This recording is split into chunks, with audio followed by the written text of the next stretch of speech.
Join me, John Randall, at the North American Banking Company Minnesota Golf Show, February 13th through the 15th at the Minneapolis Convention Center. Test your skills in the long putt contest for a shot at a $100,000 prize package. Plus, try the latest gear from top manufacturers and get free lessons from local PGA pros. Don't miss it. Tickets on sale now at mngolfshow.com. Save $3 with advanced purchase. Each ticket includes 14 free greens fee passes valued at $500. Learn more at mngolfshow.com. The 2026 Minnesota Golf Show is swinging into the Minneapolis Convention Center February 13th through 15th, and we want your business on the green. With thousands of passionate golfers roaming the floor, this is your chance to get your brand in front of this quality demographic with a vendor booth or larger sponsorship. And this year's ambassador, NFL Hall of Famer and Viking legend John Randall. So yeah, it's kind of a big deal. Want in? Don't wait for your invitation to land in the fairway. Call Bernie Lauer at 651-632-6646 or email blaur@hbi.com before the best spots are gone. Josh Arnold, investment consultant, brings you Garage Logic Podcast number 1700, January 22nd, 2026. 51 degrees, the record high. Doesn't that sound warm on this day? That was in 1942. And it was 34 below on this day in 1936. And after a day in between, another more than 17 inches of snow on this day in 1982. Call Josh Arnold, 952-925-5608 for a free 48-minute consultation. Hail the flashlight king. Hail you! And now, from the mayor's office above the boathouse on the east shore of Spoon Lake, it's Garage Logic with Chris Reavers manning Technology Corner, Kenny Olson from the Krabby Coffee Shop, John Heidt in the newsroom, and of course, the rookie. Here is your flashlight king, fireworks commissioner, and the keeper of common sense. Here you are. Your mayor, Joe Soucheray. J.D. Vance is in town. Yahoo! Vice President. We don't know where. Apparently, I don't know why he's visiting. When do they release that? Where do the people... Pretty much once he leaves. Do the people where he's going know that he's going there? Oh, yeah. What now? He's here to highlight the Trump administration's commitment to restoring law and order in Minneapolis. There it is. I was contacted by a fellow in town who apparently will have an audience with Vance. Friend of the show, local mayor. Interesting. And he was wondering, what would you ask him? And I just texted back, why don't you say something to Vance to the effect that, look, the more ICE members you put here, the better it is for your political opponents. And two, your administration has managed to create a free pass for Walz when it comes to fraud. Did he take you up on that recommendation? Never responded. But I think especially the second question is a really good question. Why are you letting him take a back seat? But let's look at it in a different light. Maybe Walz and Trump have engineered this whole scenario that we're witnessing. Wow. Huh? Meaning they secretly got together behind the curtain and said, damn right. Hey, guys, we can make this play out like you wouldn't believe. Here, let's put the ingredients in there. You got my ear, sir. You meaning this is all choreographed? Is that what you're trying to say? Could be. Oh, boy. Eric. Wait, here, you want to borrow my tinfoil hat? I got it right here. No, I'm going to wear it the entire show. Okay. Eric alerted me to this, and I think he's on the right track. Okay. What is in the best interests of both of them? Well, remaining in power? The best interest for Trump is to get all news off the Epstein BS removed from the news. Get it out of here. What's in the best interest for Walz? Get all news of fraud removed from the stage. Good for Trump as the money came straight from the feds without questioning a thing. State and feds to blame. How can we do this? Well, I'd send a platoon of ICE agents, Walzy, and then when I do, you react with vitriol and we can overtake the national headlines. Wow. Huh? I know, it gets better. Oh, boy. Now, the flame that lit the gunpowder was the unfortunate killing of Renee Good. I'd hate to go that far, but it is strange that a person who was under civil rights investigation already happens to still be in service and kill a woman in broad daylight and is able to walk away with no consequences. Big picture, both these guys love stirring the stuff up without hypothesizing about the end result. And both are plugged in to the bigger picture, leaving the windows open as to smell the smoke of the riots. I will just take over Greenland, no matter how anybody on the world stage thinks, and so on and so on and so on. Too much? I don't know anymore. I am no longer surprised by anything due to the depth of BS we are all asked to walk through each day from both sides of the aisle.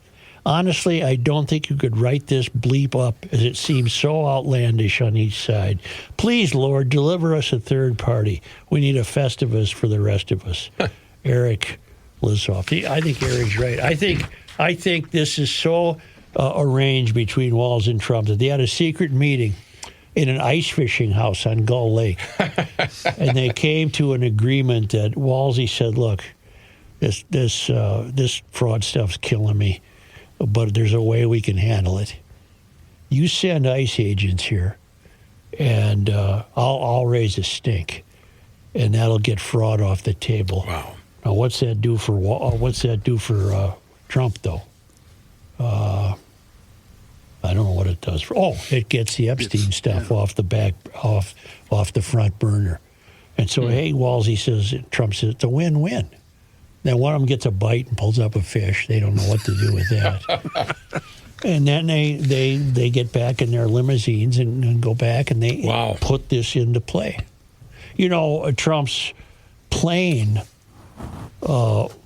came back on its way to Davos initially the other night because they had an electrical failure. I did hear that. Well, you thought it was an electrical failure. That's what they reported. What do you think? No, he had to call Walz. There was some important stuff going down, and he had to just keep fresh the material. So Walz. So they just made up the electrical. Yeah, because listen, Air Force One does not have electrical problems. Of course the not. latest technology. Of course and stuff. it doesn't. Right. It's the there's merit to that. No plane is greater checked. There's merit to that. And when they de-iced the plane, they didn't spray some poor person on the plane where it got through. Right? It's airtight. They had to make it up. Are you two okay? I think that's plausible. Don't you think Air Force Chris. One is at the top of its game? Chris, you and I being experts at what they're trying to do. Right. Thank you, Ken. You guys, you need practice. Yeah, this is just amateur hour. Seriously, you two are a couple of Can amateurs. we restart over? Can we and start you're the show not over? pulling it off. You know, How about this one? here's what Let this is. him try. Let him try. Kenny's Let him- right. You guys are the two knuckleheads trying to go out on St. Patrick's Day, right? Yes. Give me all the You Guinness are the and amateurs. Jameson you can handle. let's let and him you're try again. both in bed by 6:45 Here we go, p.m. Chris. Green beer. That was a swing and a miss, but let's see what he's got here. What's the most surest way possible to foment a civil war in the United States? Divide the country. Actually, this is real. This is from the University of Pennsylvania, Now I don't know what to think. where researchers at the Center for Ethics and the Rule of Law at the University of Pennsylvania conducted an experiment, a simulation, in which a president orders a widely condemned federal law enforcement operation in a city. To carry out the operation, the simulated president tried to federalize the Pennsylvania National Guard, but the state resisted.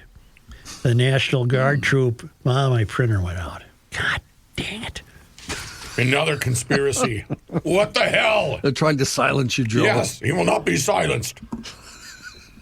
Though the early stages of the simulation closely matched the brutal events citizens in Minneapolis have experienced at the hands of U.S. Immigration and Customs Enforcement agents, the model diverges from reality in one key way. Municipal and state officials do not seem interested in attacking ICE agents anytime soon.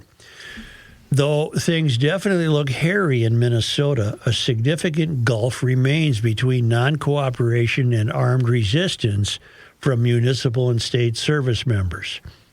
Under a 2025 municipal ordinance, for example, Minneapolis police are prohibited from cooperating with ICE agents, though they're also not authorized to interfere in federal enforcement activities. Minnesota Governor Walz has likewise urged protesters not to engage in acts of civil disobedience as he moved to mobilize the National Guard. Then the printer went out again. The paragraph you missed, Joe. Yeah. I just pulled it up. Yeah. The Center for Ethics and Rule of Law said the breakdown of the simulation, the experiment culminates in a violent confrontation between the state and the federal troops who are pulled out. So in other words, the National Guard and ICE end up fighting. Other people and outlets have done the same thing, and they say Minnesota is perfect for the start of a civil war. Wouldn't the Guard, though, have to be loyal to one side or the other to pull this off? Well, For example, if the National Guard was loyal correct. to federal troops, you don't have a civil war. Correct. But if The Guard would have to be loyal to Minnesota. Right, you have to make a number of assumptions and Yeah. hold fast to them. Yeah, and I would hope we're not facing that, but it's interesting to know that in the failed academy, they can't create these simulations fast enough. They're all working to wonder what would happen if the Minnesota National Guard threw down its weapons and sided with the feds. Well, then you don't have a civil war. So- if the National Guard comes to Minneapolis and starts shooting cannons at the feds, you got a civil war. So who do the National Guard represent or Well, they help right now? represent the interests of Minnesota, but they're an adjunct military force in service to the country. But they happen to be available to Minnesota for, tornadoes and blizzards. Yeah, and the simulations are taking the human factor out of it, that the people in the Guard are going to blindly follow and do as they're told. I guess blindly follow is a poor choice of words. Just do as they are told would be a better choice. I know a woman, and I know her story to be true. I saw her telephone film of it. She was driving in her neighborhood yesterday. I know her well enough to know that she was perfectly well following an ICE agent. This isn't the story you're thinking about. But she was, to her defense, at least in her neighborhood, where she's part of the neighborhood watch group, these 40-year-olds are putting together these neighborhood watch groups. And she was in her neighborhood, and she was going home, but she was behind an ICE vehicle that apparently had enough of her being there and stopped. And they got out of their vehicle with their guns out. Now, she's not going to hurt anybody. Right. She doesn't have a gun. And she then called Minneapolis police. And you could hear the conversation she was having with them because she put it on speakerphone. Mm-hmm. And Minneapolis police was guiding her through this. Leave your windows rolled up. You don't have to say anything. Don't cause it. Just sit there. And they came to the window of her car and peered in. She didn't say anything. You can still hear the Minneapolis police officer saying, "You just be calm, just sit there." And sure enough, they went away, only for this same woman to get home and discover the ICE people were there photographing her house and her address, which clearly was an indication of intimidation. They wanted her to know. They wanted her to know where they knew where she lived, and I don't think that's appropriate. Sorry, you're not above the rules, everyone. I know. Come on now. Come on. Well, that's a pretty timely, isn't it? What were you talking about? No, I'll put it out there on the table. Was that fair play on the part of ICE? That happening yesterday is interesting because the law changed halfway through the day yesterday. It did. And we should probably talk about what happened there. But I'm going to say the same thing to you right now that I did before the show. Why do people constantly put themselves in this position? Let's, that's the big question. I can answer that. All of this is seen. We've explored this before. All of this is seen as anti-Trump. That woman sees an ICE vehicle. She sees Trump. This is all Trump hatred, which is prevalent in Minnesota, which is why the Trump administration does not realize how much they're ruining this for Minnesotans who don't want Walz to continue his fraudulent government. Because they're guaranteeing Walz could reemerge and say, "I've decided to run again," and he'd be carried through the streets on somebody's shoulder. And I guarantee that's going to happen. Do you think, Joe, that any of this is related to ICE's actions? It's just related to how they feel about Trump? Because conversations I have, people don't like ICE's actions. They could care less about Trump one way or the other. Well, I'm reasonably confident that the woman I'm discussing, I think both answers would apply to her. She first and foremost would be a virulent anti-Trump believer, but she also is believing that Trump is that ICE has misbehaved significantly. Well, and we talked off the air about the memo from ICE yesterday. Yeah, where they basically said we don't need warrants. Yeah, they don't need a warrant. How did they can't make up. I don't like if that. we didn't have such an ineffective Congress, I'm not sure that could take place. Yeah, I don't know how it can. How can you just decide arbitrarily that, in our training, we're now telling trainees they don't need a warrant? And what happened is a whistleblower in ICE training released that news. Only to have ICE have to admit that, yes, we're now telling trainees they don't have to have a warrant. Well, they can't make that decision. That's a constitutional decision. Yeah, that's discussed in depth yesterday on Krabby Coffee Shop, which I highly recommend. They had a former ICE agent in the studio. It was really good. I met him. And things got complicated yesterday because earlier in the week, I think it was 4 or 5 days ago now, U.S. District Judge Catherine Menendez had issued an injunction prohibiting ICE from arresting, detaining, using force against protesters, including people like your friend that are following. And then late yesterday, around 3, 4 o'clock, an appeals court in the 8th Circuit reversed that lower court's temporary order.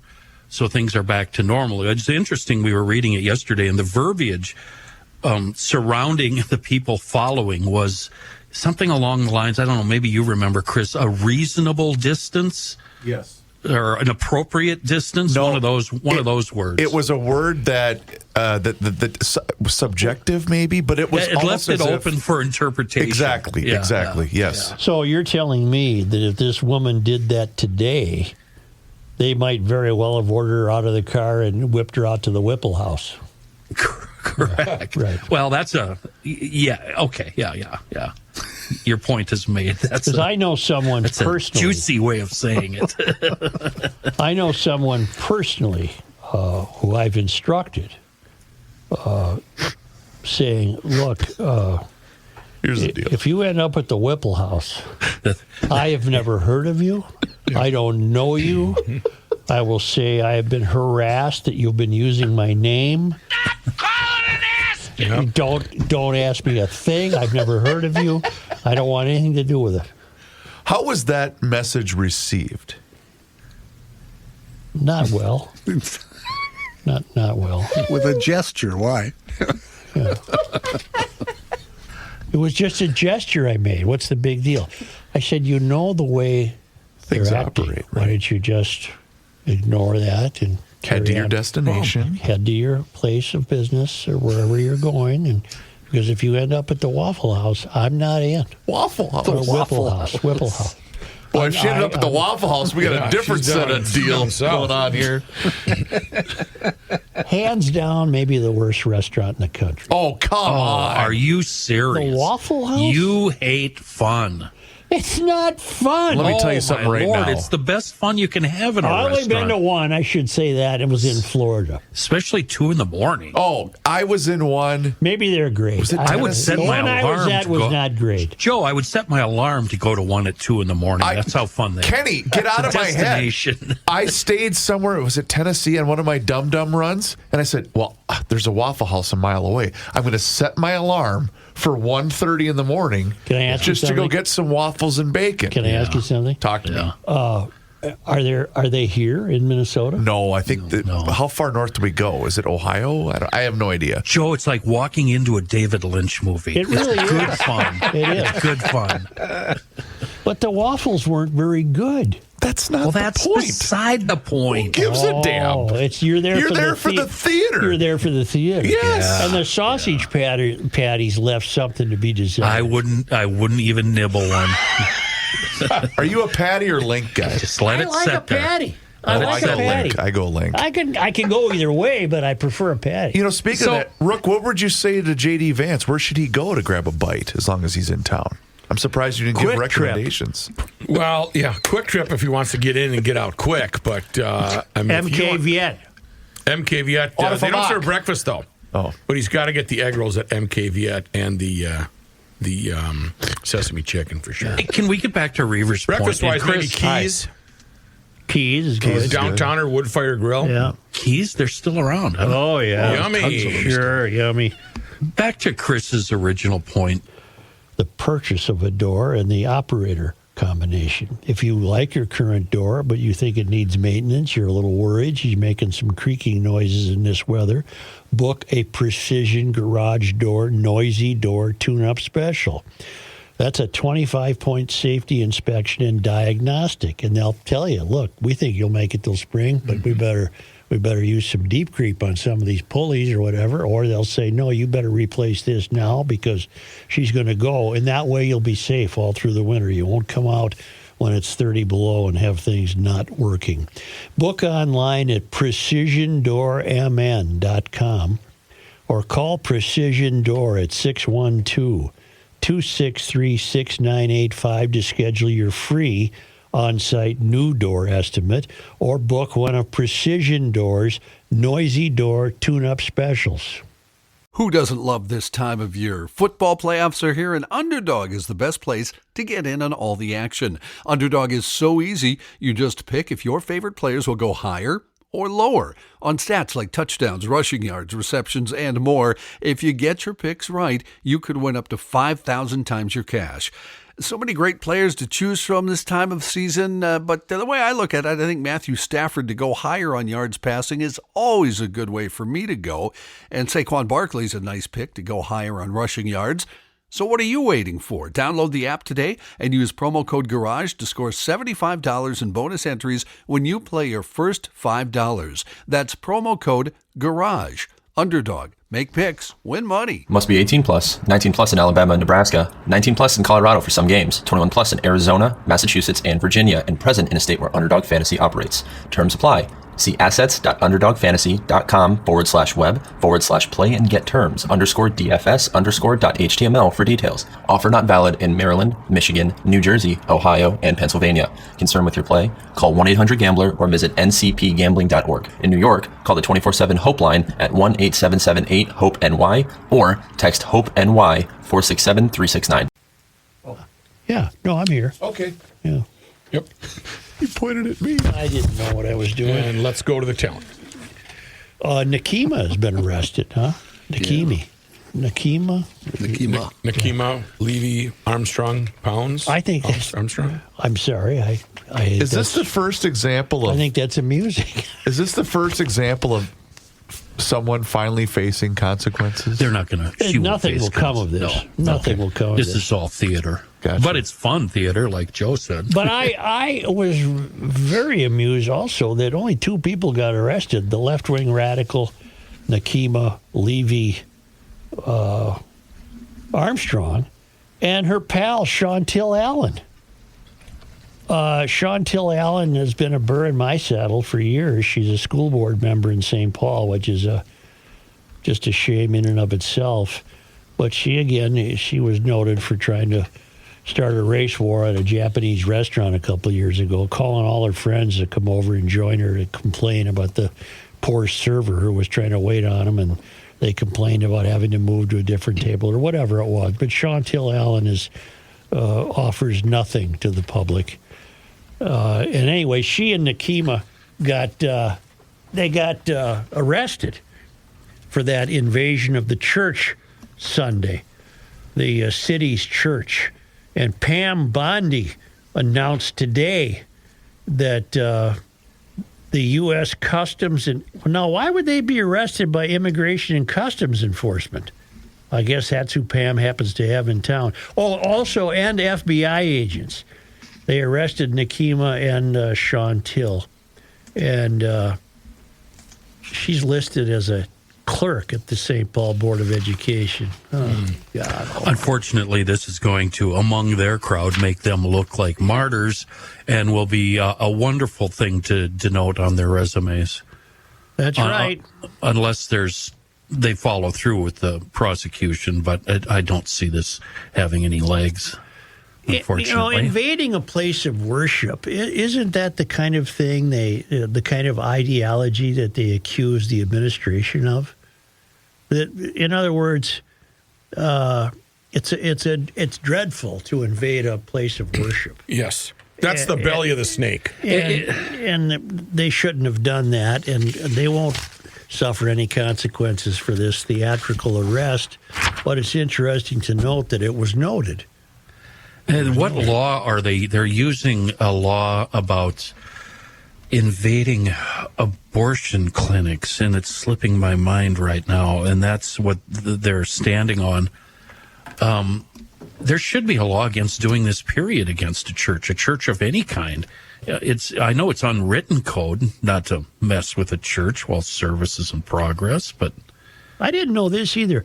Roughly 30 to 40 protesters walked into the church. That was probably more than were on hand to worship. Well, the pastor at first was going, we're going to have a good offertory today, huh? And a lot of people basket, baby. We need a new furnace. You did that story yesterday about that Hennepin County prosecutor's employee. Yeah, he was there. Jamal somebody. He's running for Senate District 65. He's married to a St. Paul City Council woman. So this... Jesus. Name me the city council people. It doesn't matter. It doesn't matter. Bowie. What's her first name? Bowie. David? No. Something Bowie. She's one of the Democratic Socialists. Maybe she isn't, but maybe she's a rock-ribbed Republican. I have no. Good one. Wait, good one. Is that a conspiracy? Annika Bowie, Ward 1. Well, she's married to this clown in Minneapolis who pretends to have a job with Moriarty. And he's running to replace Sandy Pappas. He's going to run to replace Sandy Pappas. It's just one giant grift. There really is no hope at all.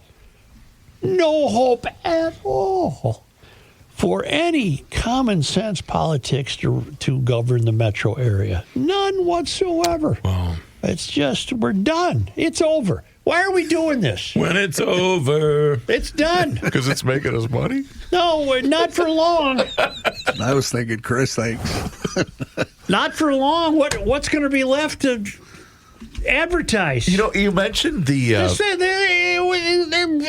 is going under. The other day, you mentioned the decline of, what was it, the GDP? What was it, Minnesota? Minnesota GDP is in you. serious decline compared to the rest of the country, and you're electing people that don't give a hoot about that. And the further it continues to go, the more these idiots are going to double and triple and quadruple down on this nonsense. Yeah.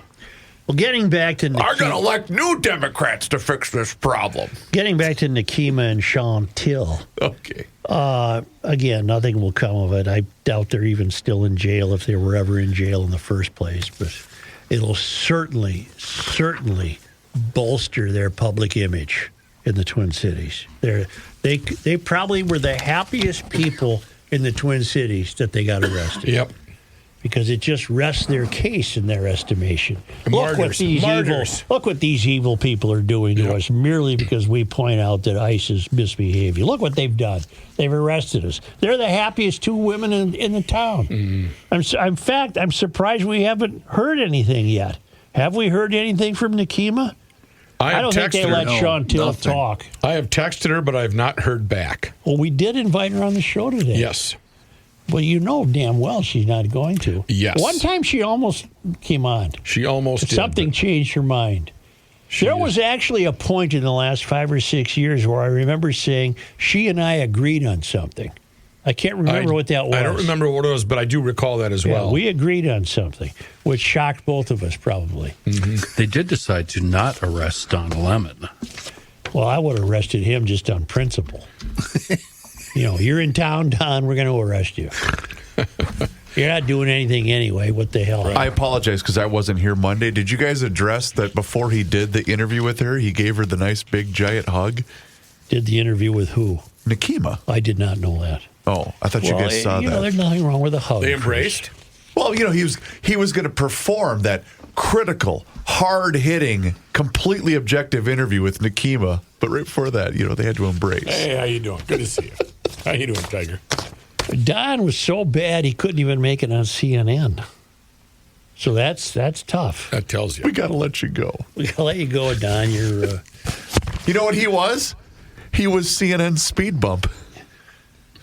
Well, even by CNN standards, he was so over the top that they had to. The latest from the Twin Cities. Well, we've got JD. We've covered that. He's in town to visit ICE agents. Did Christy leave? Did Christy know him leave, or is she still here? I don't know. Okay.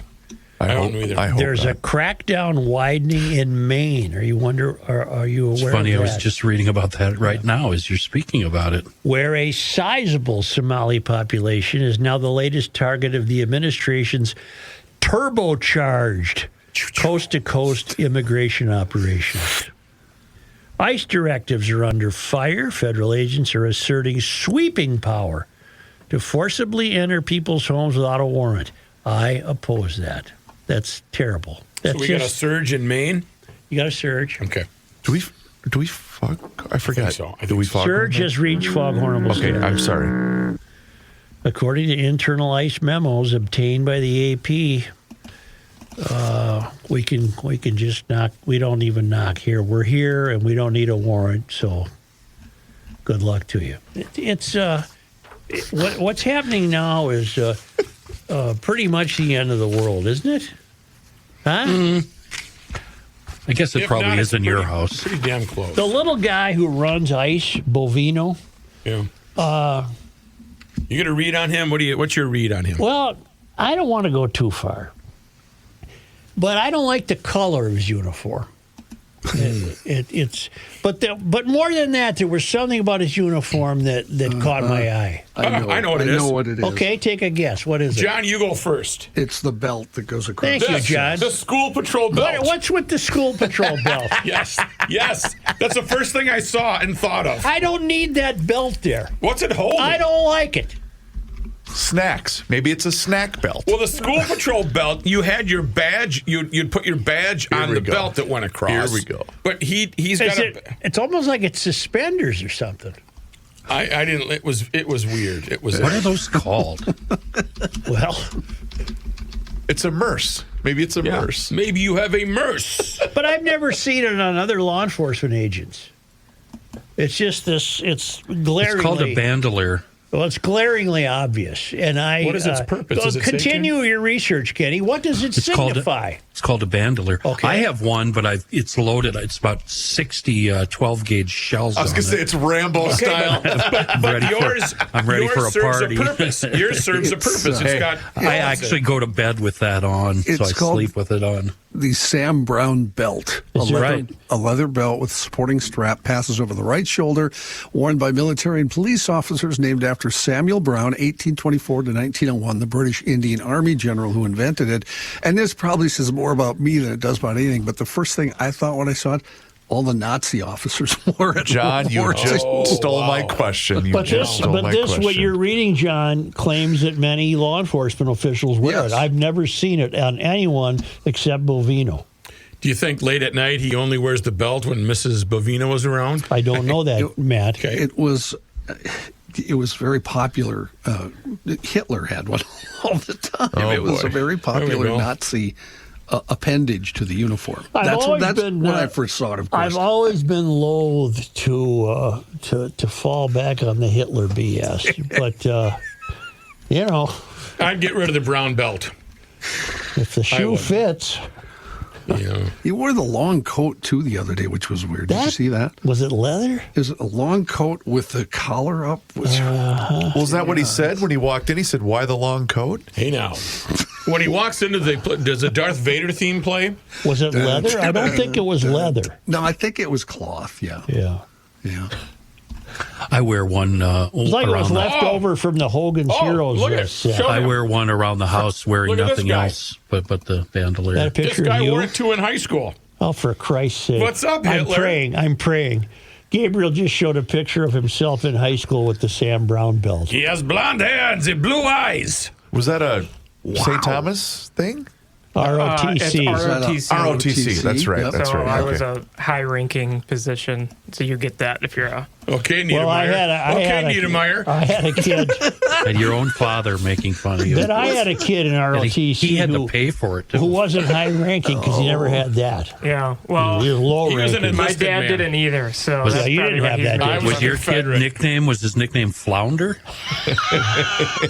I remember him coming home that day. I said, "What's up, Eisenhower?" Yeah. Now, this is interesting boy. about it. Yeah. General Sir Samuel James Brown was a 19th century British Indian Army officer who lost his left arm to a sword. Oh. It was cut off. So he started wearing the belt, a supplementary belt that hooked onto his waist belt with D-rings, so that if he needed to get to his sword or gun, whatever, Right. It would hold everything up where he could just grab it. I see.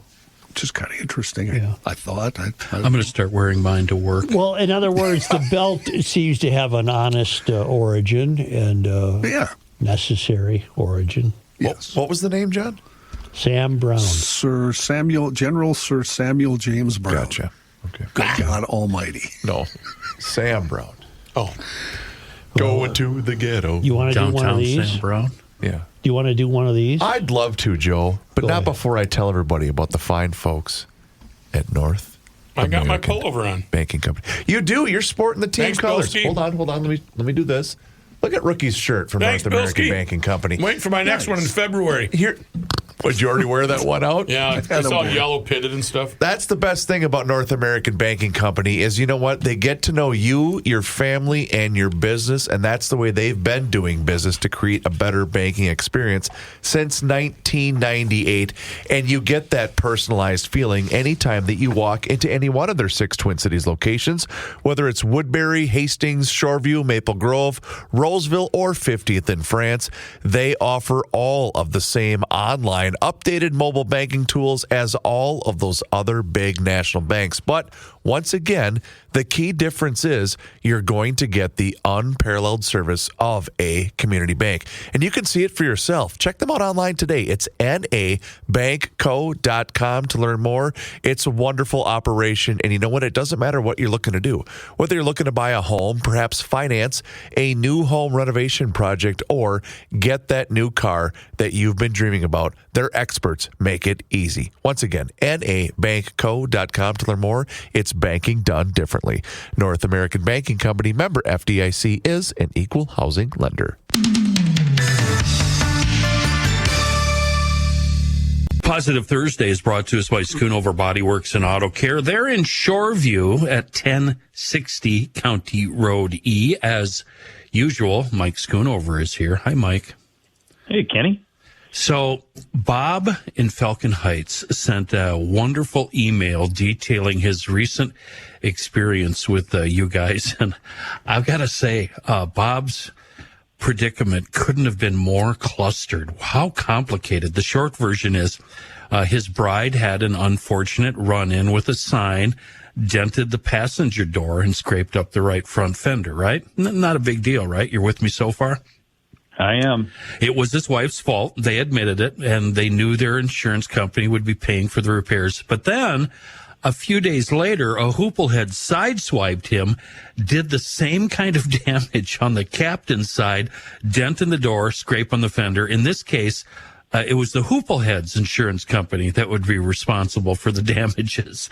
So now you've got two insurance companies, Mike, that you're dealing with the same vehicle. But I want to let Bob, I want to read some of the email here.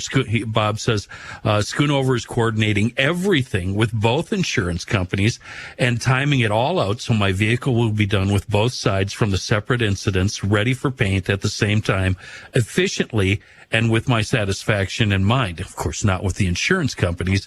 And get this, They are also setting me up with a new set of tires. I needed them while the vehicle is in their shop, taking care of an unrelated future hassle from me. Communication from my service person, Matthew, has been fast and consistent, keeping me posted along the way. He even hooked me up with a service colleague, that being Quinn, who helped select some cool tires. Bob concludes with Schoonover is the place to go if you want to hand over your issue or issues to smart and capable folks who will solve your problems and vaporize the associated hassle. He really loves you guys, Mike. You really knocked it out of the park for Bob. Well, that's fantastic. That's good. Well, you know what, Kenny? That's kind of what we do. We're problem solvers. It's not just fixing cars. It's helping people whether they need air in their tires or they get, smoked on the left side and the right side, or some hooplehead does something silly to them, and then they got to deal with insurance. That's what we do. So, and we love doing it. It's just serving people, and that's really what we really do enjoy doing that. You guys do it well. Moral of the story there. Schoonover Body Works and Auto Care, 1060 County Road in Shoreview, the place to go. I mean, seriously, if you're in the metro, don't even consider going anywhere else. No matter what your insurance company tells you, they do it all and they do it well. The best in Gumption County. That's why you guys are the official shop of Garage Logic. On the web, schoonoverbodyworks.com. Thank you, Michael. Thanks, Kenny. Thanks, GLers. Everybody stay warm. Fine.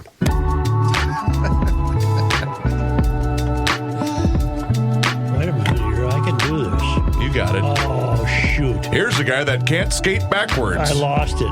I lost the whole page. Here's Johnny Heidt. Here's Johnny. Thanks, Joe. This news is brought to you by North American Banking Company. I keep doing research on this belt. It's fascinating, fellas. Yeah.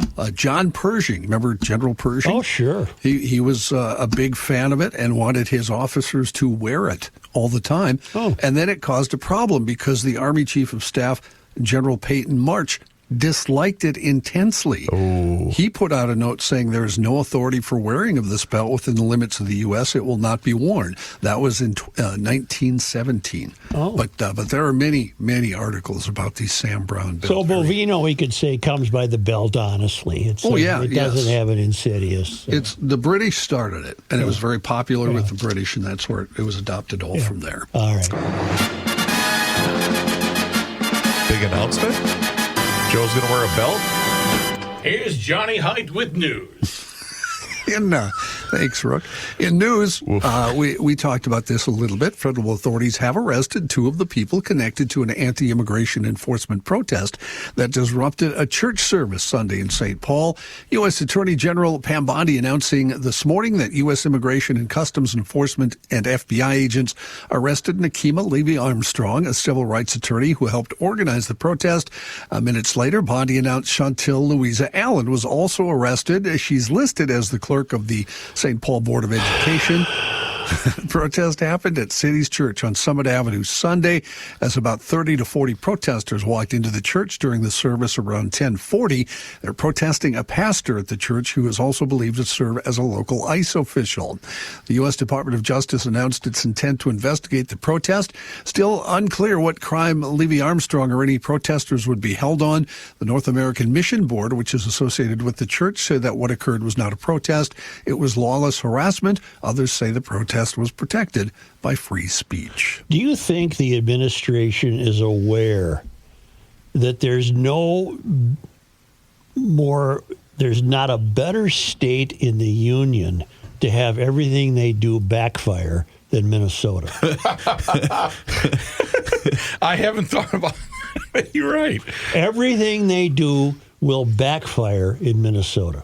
If they were doing it in Texas, for example, or Florida, it probably would not backfire. Everything they say or do will backfire here. It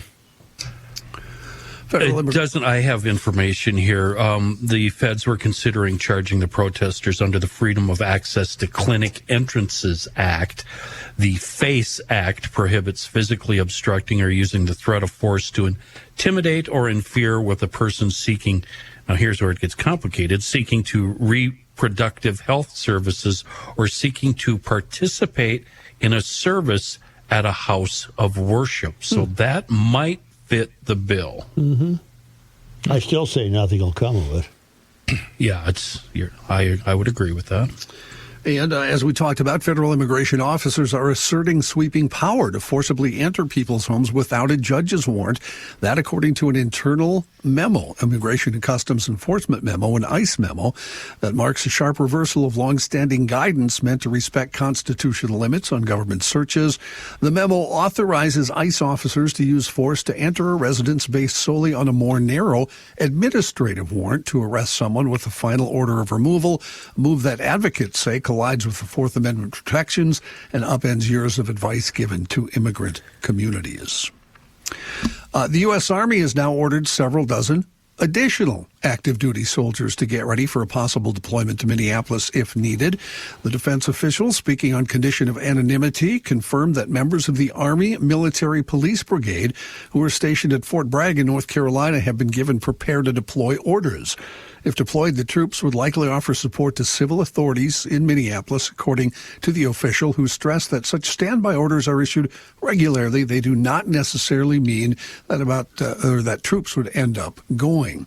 About 1,500 active duty soldiers from a different division based in Alaska have also received similar standby orders. And I'll bet you $100 if they get deployed, they would be ordered to parachute in.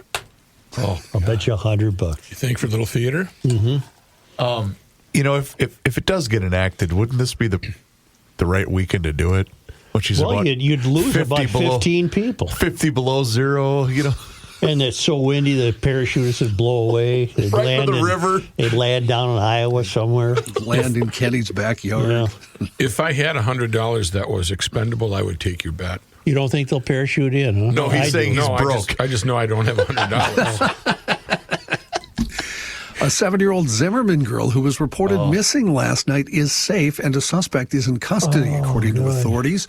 The Sherburne County Sheriff's Office said the girl was seen just before 4 p.m. after she got off the school bus near the 26,000 block of 13th Street West. However, she then disappeared, prompting an Amber Alert. The Sheriff's Office added a black car had been spotted following the bus, but investigators were immediately not clear if the girl got into the car or not, and if the car was related to her disappearance at all. Turns out it wasn't. Law enforcement asked everyone in the area to check their property and any security footage for any sign of the girl. At around 1:30 this morning, the Bureau of Criminal Apprehension announced the girl had been found safe and a suspect taken into custody. Albert Lee police say they were notified just after 12:30 that a vehicle possibly connected to the Amber Alert was headed south on I-35. Officers responded, confirmed the 7-year-old girl was inside the vehicle. She was brought to safety while 28-year-old Joseph Andrew Bragg from Maple Grove was arrested. Jail records show Bragg was booked for alleged kidnapping shortly after 1 in the morning. The girl taken to a hospital for evaluation, then reunited with her family. Authorities this morning said it's believed that this was a stranger abduction, but that there was a tie to the girl on social media. Good Lord. Dear God. Police say the incident highlights the importance of interagency coordination. Oh, thank God that are we to conclude that she wasn't harmed yet, apparently? Can I tell you something else wrong with that story? Mm-hmm. Read the first paragraph again. Give me the address, the vague address. I know what you're going to say. 26,000 block of 13th Street. See, that should be called, Corncob Trail or Windjammer Way. Where is it, Zimmerman? Yeah. Yeah, there's no such thing as 26,000 block of 13th Avenue. That should give me 4 digits, right? Give me something charming to indicate that you're not part of the sustainable urban core. That's what bothers you with the story? I said that's one of the problems. Oh. 26,000th block? 26,000th That's block. on up by the moon. Call it, Pine Way. Barbed wire fence road or something. I would stay off that one. Well, wait a minute. Now, see, I live on an avenue, but my house number is in the 13,000s. Well, that's terrible. It shouldn't be. There shouldn't be that many houses. There should be a limit, damn it. There should be a limit. You shouldn't even have that high of a number. You're over there 13,999 on Birch Way, right, Johnny? That's it. Yeah. Okay, good. Can I bring up something that I'm probably going to regret? Is it better or worse that it doesn't seem like they knew each other? Well, there's it's this vague clue there of a social media hint. I have no idea how a 7-year-old would be involved in social media. I guess that's where I was leaning towards. So this creeper just stopped. But hats off to whoever said there's a black sedan following up. Somebody saw something suspicious in the car. That car had nothing to do with it. Yeah, it wasn't a black sedan. It actually was a white pickup. See? There you go. It's a conspiracy. They painted it white. Thank you, man. And changed the format of the car. Stopped, didn't he? Spray painted the truck. Yes. Moving right this guy along was here. very forward. The Friday games and Thursday's welcome party for the U.S. Pond Hockey Championship have been canceled due to the extreme cold. The winds are expected to die down the rest of the weekend. Team captains will be able to vote on what format the rest of the championship will take.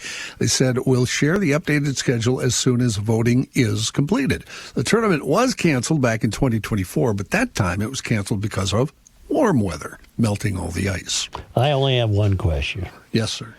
Will the catastrophic storm that will cause trees to explode affect Denver? That's all I want to know. Because Denver's been just lovely the past few days. I thought you looked up the weather. The forecast? I didn't look today. Here, I'll do it right now. Everybody would just mock me if I looked it up today. Joe, we wouldn't do that. No, I think you would. We're above that, Joe. Well, today, what do I care about today? It's Thursday. I know, they don't but play till Sunday. I can do the long-range forecast. Sunday, 21 degrees for a daytime high. No precipitation expected. It'll be nothing. Nothing. Just chilly, yeah. And a new music festival in St. Paul's has been announced for later this summer, promising a weekend of entertainment for country, folk, and roots and Americana music lovers. Details about the festival, though, are scarce at this point. No announcements about who will perform or when tickets will be available. The music festival says it'll be taking place at Harriet Island Regional Park on July 10th and 11th. An announcement made in tandem with the Minnesota Yacht Club, which will host its Yacht Club Festival the week after. I think it's strange, John, that they announced this but have no acts in mind. It's very weird at this point. Well, define roots, John. What is your definition? Definition? Definition. Yeah, it's like a definition of roots music. Well, I think with what they said, they cover a lot of ground there. Like if you go to perhaps the Outlaw Country station on Sirius XM, some acts from there, you'd hear some country acts that are good, new country acts. Yeah.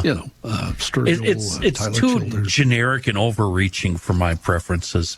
I don't want hippie bands mixed in with bluegrass. You know what I mean? And they both kind of fall under roots music. Well, I wouldn't worry about it. They have no acts booked. I'm not worried about the act or the yacht club or whatever the hell it is. I'm worried about the definition of roots music. Well, isn't country and folk roots music? The definition of it changes so often, I'm not going to try to have one. I think it's fairly standard. You know what? Another thing that annoys me is people like Joe referring to hip-hop as rap. Oh, I hate that rap. Oh, that's not rap. That's hip-hop. All the things we argue about today. You know this what is else? what we end up arguing. You know what else ticks me off? What else? You're on a roll. Keep going. Grievances to air with you people. Yeah. Let me tell you something else. Yeah, let me tell you something right now. I got news for you. Yeah. Schools were a lot better off, too, when they had real school names. Not the John Glenn Space Center Technology Magnet School. It was better off if it was, Roosevelt, Maple Grove Elementary or whatever. Or the schools were named after people like Monroe and Harding. And how about Creative Arts Magnet? No. Name me a school that reflects the neighborhood. Jordan Public Schools. Oh, I'll accept Who that. just announced we're not having school tomorrow. No school tomorrow. This obsession with yours about roads and the naming of roads, I can't tell you how close to home that hits with me. What's your address up there? There's nothing I hate more than I'm way up north in the Kelly Hills, and it's just it's an unbelievable vista. And I'm on, 230th Avenue or whatever. That's terrible. It should be Palmer Lystrom's dad's farm road. Yes. That's what I call it. Yes. Reese Lund Road. I don't know what the hell the county number is or the avenue or the street. Let's get some names here. I agree. Put your thinking cap on. Since we're once again taking calls, go ahead, caller, with your complaint. Hey, I got a question. How come oldies stations are always playing the same song? How about some new oldies, geniuses? The worst one, Joe, was there is a lake right next to the highway. We call it the old highway. That was called Mud Lake. Yeah. The best name for a lake I have ever seen. You know what these people changed it to? Golden Pond. No. It's the kind of mud lake that has dead trees sticking out of the water. You can see the big snapping turtles floating. They call it Golden Pond. There's nothing golden about it. It's a shithole. Do people live on it? Yeah, a couple of morons. Yeah, well, what are you going to do? A couple tree stumps hanging out at the top of the water. I don't like lakes where you can see the tree stumps. Oh, I love it. I'm you know with why? you that it should be called mud.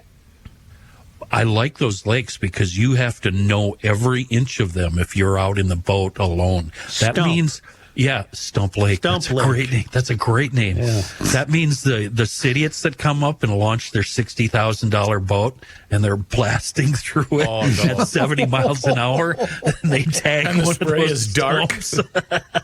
Yikes! You're not from around here, are you? What about back to schools? And how about used Drug Needle Park Elementary? Well, that's the kind of drift they're getting to. Yeah, I don't like it. Yeah. Let's take a break at this point, shall we? And hear from Mr. Reaper. Since we're a discombobulated mess, before I do the We Are Nuts ad. Where's he going? Hold on. I promised them product placement. Where's he going? Oh, that's nice. That dude is nuts. Just for the ad. Now, you got to wear that just for the ad. For We Are Nuts and wearenutsmn.com. They brought product placement. They brought some sweet merch. Gabe, here's your shirt. Here you go. Matthew, you get this hat. You get that hat. And I'm going to keep this shirt. Here's the deal, ladies and gentlemen. The best. I'm never getting out of here. Kenny, we get nothing. Well, if you two would show up once in a while. I'm used to it. But here's the deal. It's a wonderful family-owned operation making... Okay, Flav over here. I need a big nut clock right here. Excuse me? I think I can give you one. But it's a wonderful family-owned operation making quality handcrafted stuff. Oh, my God. This is probably a bad idea for the family. I apologize. But you know what? They are in all 700, well, I don't know if it's all of them, but they're in 700 different Quick Trip locations right now. Lunds and Byerly's, Kowalski's Markets, Coburn's, County Market, Fratelloni's Hardware and Garden Stores, Max Hardware, and it's a wonderful family-owned What's the old operation. joke? I'm never getting out of here. You, I'm bleeping nuts. Cashews, the cinnamon toffee peanuts, the maple bourbon toffee almonds. Yes. See it for yourself. Go to their website right now. Chocolate almonds. The best chocolate almonds you'll ever have. And you'll go back for more. Yes. Which I know you have. So thank you very much, Matthew. It's We Are Nuts and wearenutsmn.com. Place your order in. I guess you can mention you heard about them on GL, but maybe not after today. But it's wearenutsmn.com. But mention that you heard about them on the Garage Logic podcast. Also, original toffee peanuts, Chris. I know they're the original and everybody kind of ignores them, but I go through one about every 3 days, one jar. Here's the thing, too, John. If you like the wasabi mix, if it's too spicy, put in some of the original toffee peanuts and it calms it down a little bit. And it's really, really good. Anyway. In national and international news, markets and some European leaders welcome the news that U.S. President Trump was standing down from imposing further tariffs on European countries. Other countries, they say, though, they are left confused.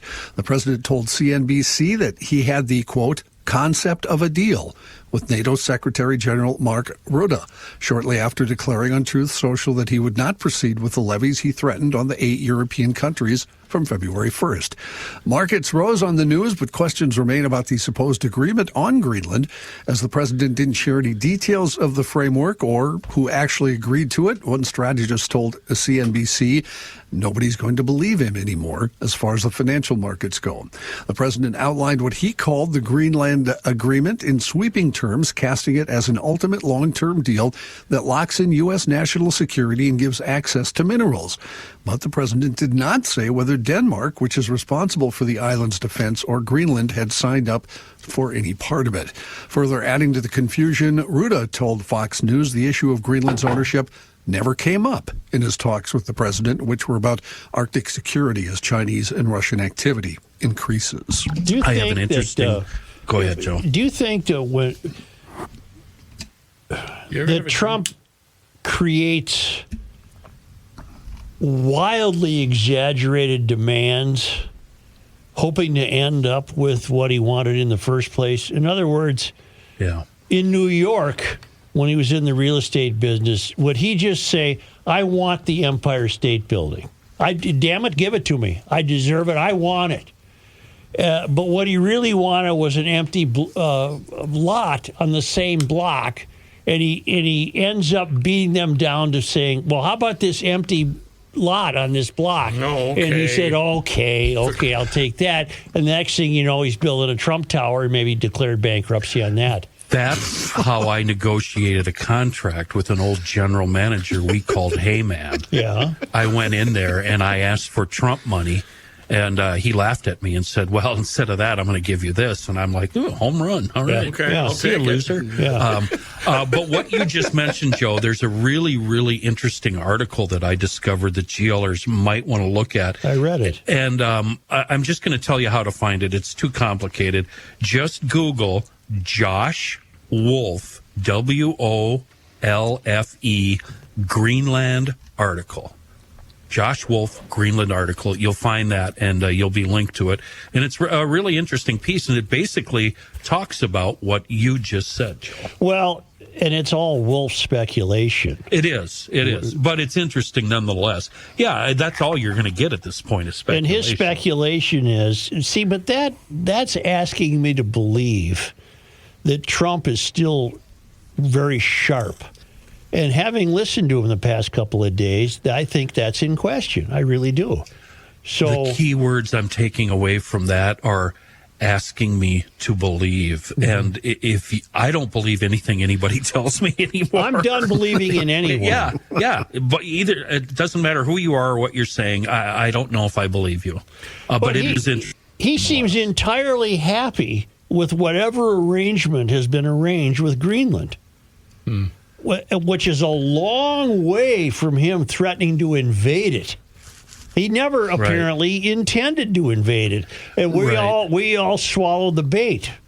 Right, and the thing John just talked about, it was really interesting reading the quotes from the president where he was talking about use of force, and he's not going to use force. He could use force, but he's not going to use force. But I'm still thinking about it, but I'm not going to. And it's like, okay. It's hard to keep up here, Mr. President. It really is. Well, I'd like to stay and I don't believe you, Mr. President. I don't believe anybody. Matthew, I'd like to stay and continue this talk, but I need to go see. I have a meeting set up with J.D. Vance, and I'm going to wear this hat. Can I ask you a question about that hat? Yeah. It's clear that you never played baseball past about, fourth grade. The way you crease Thanks for fourth grade. The crease you applied to the bill of that hat. It's not a bend, is it? It's a fold. It looks like it's the steeple of a house. Yeah. It does. Hey, you folded it. You didn't bend it. Matt, you're not a hat guy. You really aren't. I'm not a hat guy. No, I got a big fat head. I mean, nothing ever looks good in this head. Hey, guys, I'm here to play catch. Hey, JD. Hey, Vice President. How are you? Would you like to pass the ball? Matt, you have to go now. Would you like to pass the ball? Matt, you have to leave now. Would you like to pass the ball? Play catch. Other news. Okay, thanks, guys. Other news, a federal judge has barred the FBI from examining the electronic devices that agents seized last week from the Virginia home of a Washington Post reporter until he can review the case. The government must preserve but must not review any of the materials that law enforcement seized pursuant to search warrants the court issued, that according to U.S. Magistrate Judge William Porter. Porter was responding to a motion filed hours earlier by the Post and the reporter, Hannah Natanson, requesting the FBI return her cell phone as well as her work and personal laptops, a recorder, a portable hard drive, and a Garmin smartwatch. Both the newspaper and Natanson have demonstrated good cause in their filings to maintain the status quo until such time as the government can respond to the motions and the court can address them, the judge wrote. He has ordered the government to respond to newspapers' filings by January 28th, and he scheduled a hearing for early next month. Give her stuff back and don't look at it. It's none of your business. A Texas jury acquitted a former Uvalde school police officer who was on trial for Acquitted him? Acquitted, yes. All charges. Yeah. God almighty. For allegedly failing to act during the massacre at Robb Elementary School in 2022 that left 19 students and 2 teachers dead. The jury returned the verdict last night about 7:15 on 29 counts of child abandonment or endangerment after just over 7 hours of deliberation. Adrian Gonzalez faced up to 2 years in prison. Prosecutors had alleged the 52-year-old Gonzalez, a 10-year police veteran who had led an active shooter response training course just 2 months before the shooting, abandoned all of that training and did not try to stop the gunman from entering the school. Over more than 2 weeks of testimony, prosecutors called witnesses who recounted the horrors of the massacre and showed pictures of the scene, many of them graphic. Gonzalez and former Uvalde Schools Police Chief Pete Arredondo were among the first on the scene. They are the only 2 officers to face any criminal charges over the response. Arredondo's trial has not yet been scheduled. 2 things. Is he no longer a police officer? Do we know that? That I do not know. And secondly, I would hope, if he hasn't already, pal, I wouldn't live in that town if I were you. Oh, heavens, no. Yeah. From the how much stuff is actually up there file, Jeff Bezos' space venture Blue Origin announced Wednesday it plans to deploy 5,408 satellites into space for a communications network that would take on SpaceX and Amazon. The network will be called TerraWave. It's targeted for enterprise, data center, and government users. The company said it'll provide data speeds of up to 6 terabits per second from satellites positioned in low Earth orbit and medium Earth orbit, regions of space that are between 100 miles and 21,000 miles from the Earth's surface. Blue Origin said it expects to begin deploying its constellation in the fourth quarter of 2027. Bezos is entering an increasingly crowded satellite internet market that's currently dominated by Starlink. That's the service operated by Elon Musk's SpaceX. Starlink right now has more than 9,000 satellites in orbit and about 9 million customers. The best-selling album of all time has now gone quadruple diamond. Let's guess. Hold on. Let's guess. What do you think it is, Joe? Thriller? No. That's what. Actually, that was going to be my guess. Thriller second. This has been number 1 forever, for a long time. Is it Beatles? Beatles? No. I don't know. Cat, no guess? Celine Dion. No, Kenny, no. I was going to guess Thriller as well, by the way. The 1976 Eagles album, Greatest Hits, 71 to 75, is the best-selling album of all time. Officially sold over 40 million units, according to new certification from the Recording Industry Association of America.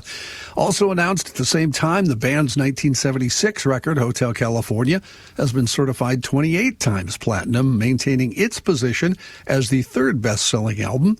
As we said earlier, Michael Jackson's Thriller is number 2 at 34 times diamond. Come on, I had a rough night and I hate the Eagles, man. What Beatles album ranks the highest? I have no clue. It's not on the list. It's got to be Abbey Road. I don't have a list in front of me. Isn't it Abbey Road? Would you guess? I would say Sgt. Pepper. Oh, yeah. Okay. RIAA's diamond status was once equivalent to selling 10 million albums or songs, but in 2013 they had to change the whole thing because of streaming. Now 1,500 streams of an album is equivalent to 1 album sale. So the album has to be listened to 1,500 times on a stream to equal a sale. Their greatest hits was originally released. Yes, sir. The Earth is not your mother.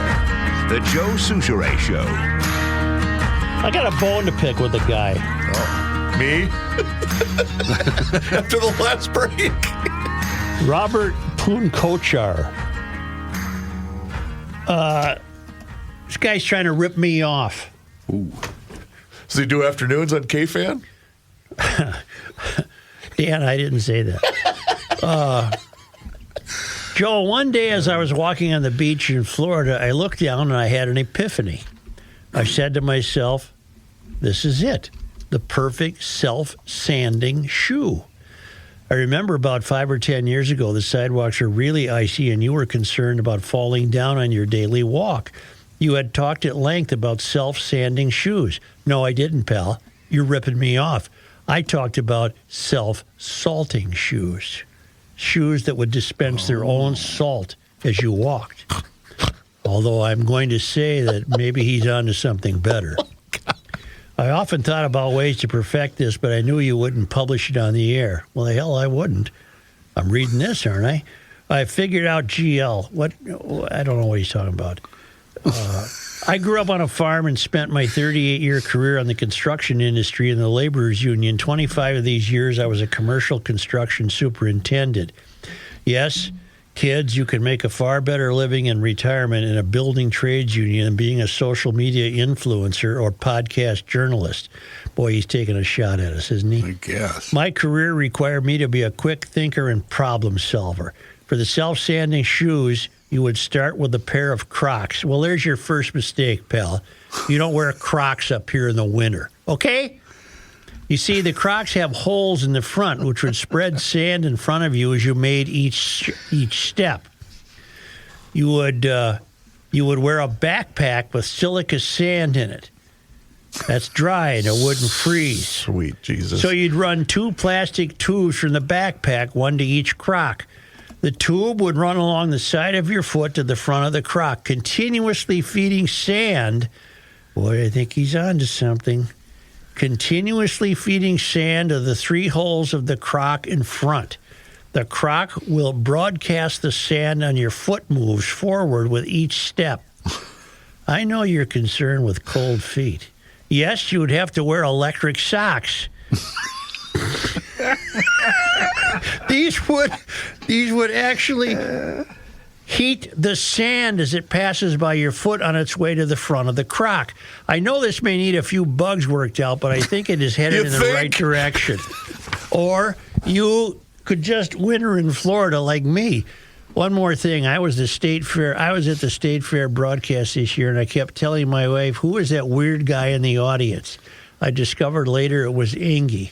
In the construction industry, we would have called him a half a bubble off. Good luck and stay safe, Rob. Okay, Rob, at least you acknowledge that I was onto this. I will admit, I think sand is a better idea than salt.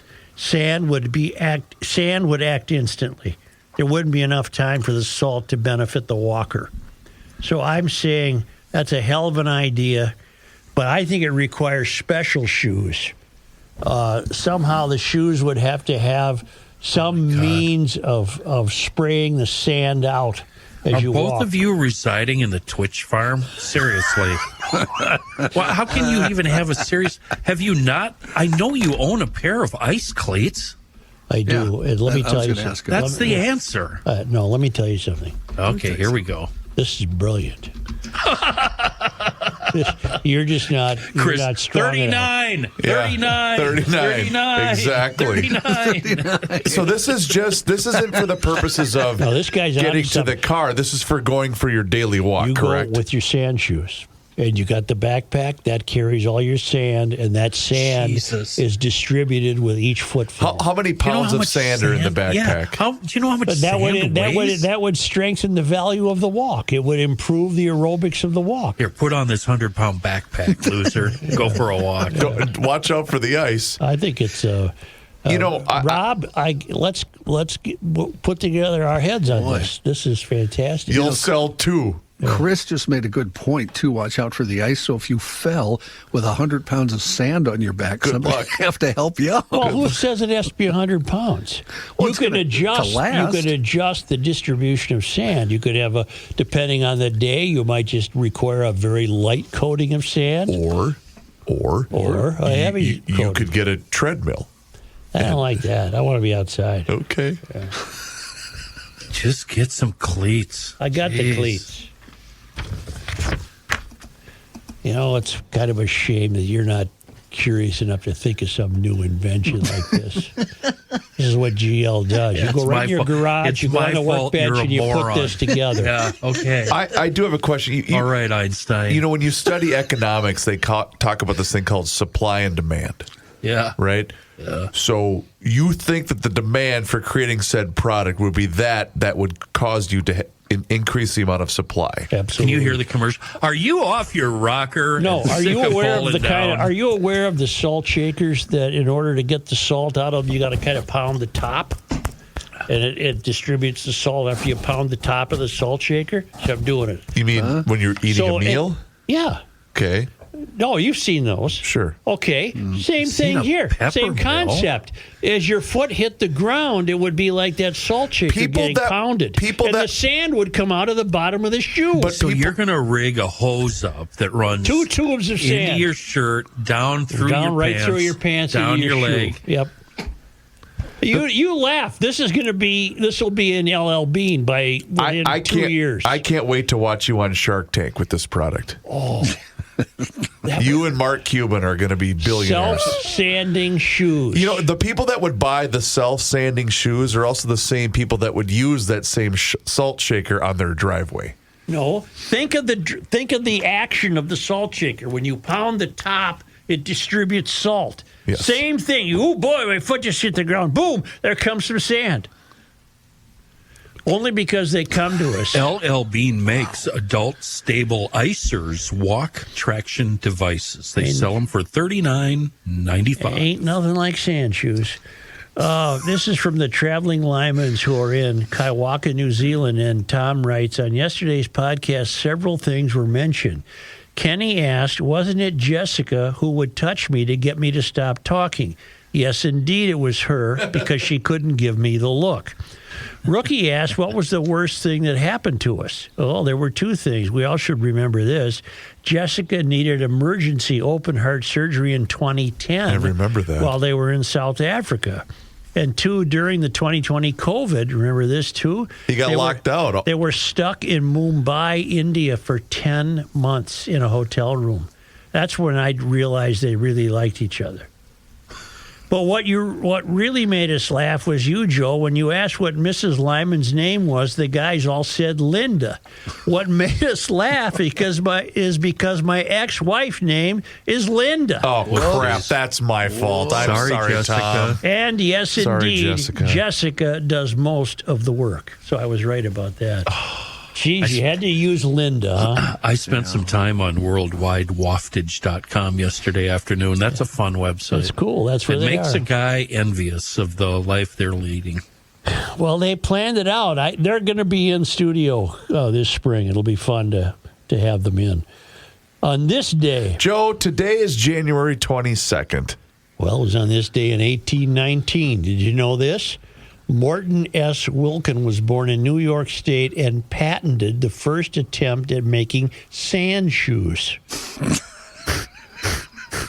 No, he moved to Stillwater in 1847, became Minnesota's first practicing attorney, and served in Congress as a senator from 1859 to 1865, and a representative from 1869 to 1871. He died in 1894. On this day... Joe, today is January 22nd. That's a big day for you Johnnies. 1857. 5 Benedictine monks obtained a charter to establish St. John's Seminary in Collegeville. The seminary evolved into St. John's University, the oldest Catholic institution of higher learning in the state. Was on this day. Joe, today is January 22nd. Oh, this is a famous one. 1962 on this day. An out-of-control car careened over the side of St. Paul's High Bridge and landed upside down on a row of telephone wires, bounced into the air, and landed on its 4 wheels. Amazingly, no injuries were reported in the 75-foot fall. I think it was a reasonably prominent St. Paul businessman who was just completely bleep-faced. And his car flipped off the bridge, landed on the power lines, bounced in the air, and then went back down to ground on the 4 wheels. And then he drove home. And he got out of the car and said, ta-da! On this day... Joe, January 22nd is today's date. Well, St. John's is back in the news. 1967. KSJR, St. John's Radio, began broadcasting rock music from St. John's University in Collegeville, even though it is a station devoted to classical music and the fine arts. KSJR developed into Minnesota Public Radio, one of the largest and most successful public radio systems in the country, to which I do not donate a nickel because you already get some of my tax money. Not anymore. That's too bad. Hell, they compete with us. Why pay them? They send us a donation? We'd take it. On this day in Minnesota sports disappointment history. Jan 22. Call now. On this day in 1998, the Wild were given their name. The Minnesota hockey team was given the name the Wild. Did you come up with one of the finalists? I doubt it. Okay.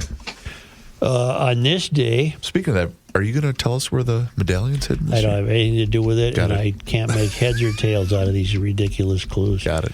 On this day... Jan 22. In 2002, the Minnesota Court of Appeals upheld the injunction that forced the Twins to honor their lease.